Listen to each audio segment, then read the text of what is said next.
I'm Greg Halpern, and this is the opening of my novel Gains. It begins with a moment that seems ordinary until it isn't.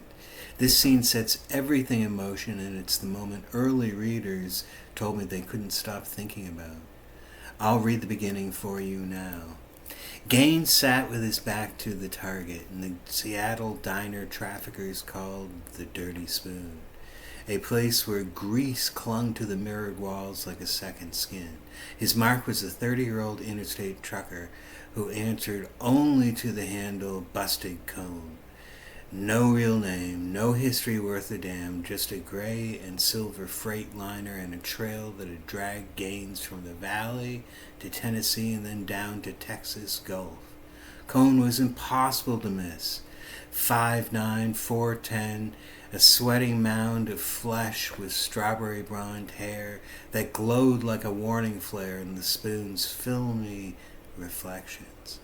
Gaines watched the mop in the mirror, spoon in hand, heavy 11th gen Desert Eagle resting between his legs under a napkin like a polite dinner guest. Now was the moment. Cone was about to waddle out after 5 plates of sirloin. Cone stood. Gaines let the spoon fall, rose smoothly, kept his back turned. The napkin draped over the eagle made him look like a bored waiter. Cone's pale, waterlogged face twisted towards him.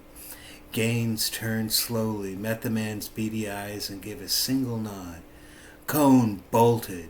His wide hips swung like wrecking balls as he overturned a table, sent chairs skittering and plowed through chairs and customers. Gaines flashed a wad of fresh yen, front money, and tossed enough to cover the damage. He cocked the eagle and pushed through the grease-smeared doors. Cone, 20 feet from his rig. Customers muttered. A few panicked at the thought of cops, but most stayed quiet, probably thinking and thanking whatever gods that had made it that Cone was in the crosshairs and not them. Gaines strode into the lot. Busted Cone was one of the worst silicon pirates in the business. At least that's what his employees had bothered to tell him. Gaines knew better. Jobs that smelled this bad always hid something deeper. He was a good employee, modest enough, and an 85% finder, but he knew the stink of a bad contract like he knew the weight of a full clip. He slid the eagle into his jacket pocket and drew the ebony Glock. This job stunk.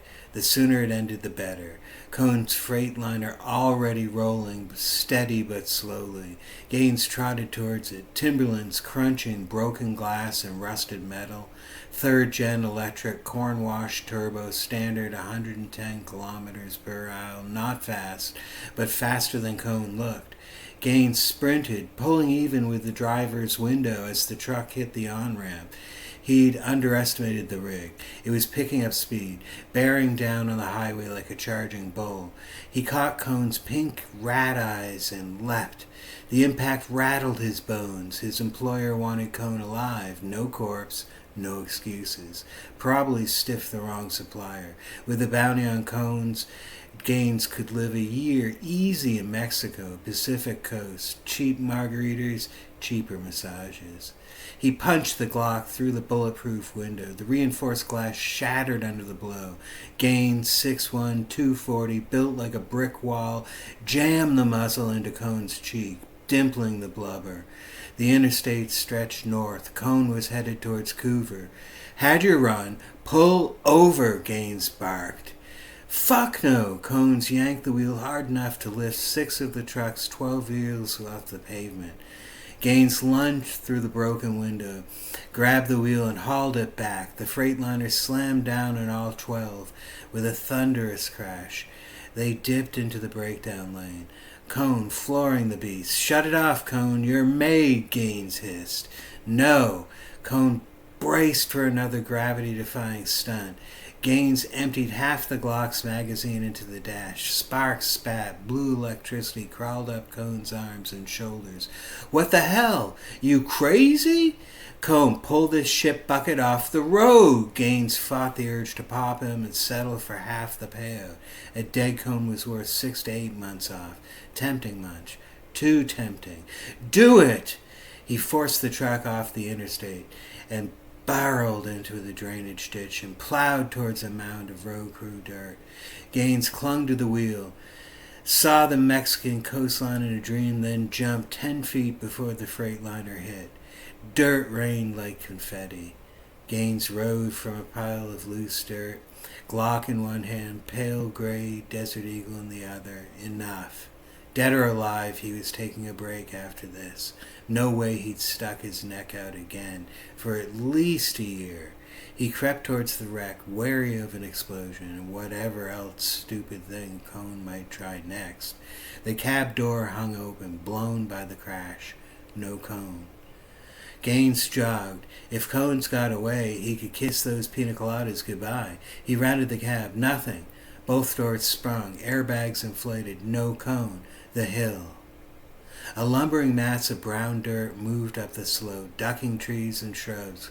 Gaines smiled through the grit cake on his lips. He crouched, steadied his breath, took aim.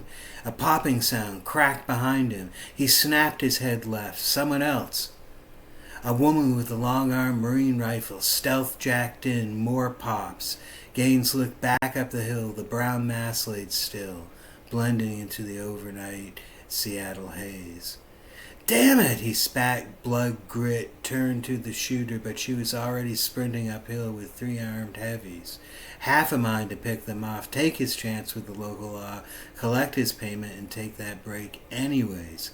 Shit! He wiped his mouth and began the long walk back to the dirty spoon. Beat.